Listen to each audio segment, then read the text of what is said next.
Welcome to Burlap Teachers. Enjoy the video. In this video, I will show how to make Bear DTI updated. Start by gathering all income and debt records. Calculate monthly gross income, total recurring debts, and divide debts by income to get the DTI percentage. Use consistent time frames for income and debts, include mortgage, car, and student loan payments, and adjust for part-time or irregular income. Keep copies and review annually or when income changes to stay on track. Gather pay stubs, bank statements, and loan statements before you start. Consistency matters. List every monthly debt amount and confirm payment cadence. Use gross income totals to avoid underestimating debt load. If income varies, average recent months or use lender guidance for irregular pay.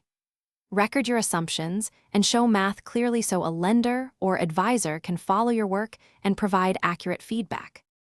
If you are finding this video helpful, please subscribe and like to support the channel and future guides. Quick recommendation.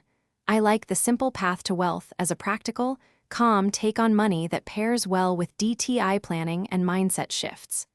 Check the description for the link and other deals, and consider grabbing the book if you want a deeper read. Now let's get back to the video. Focus on quick wins like paying off small balances to reduce monthly obligations right away.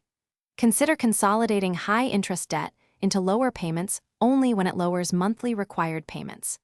Boost reported income when possible through raises or steady side work, but document it reliably. Plan major purchases after reducing DTI and keep emergency savings to avoid new debt that would hurt future ratios and applications. Thanks for watching. Consider subscribing if this video helped you.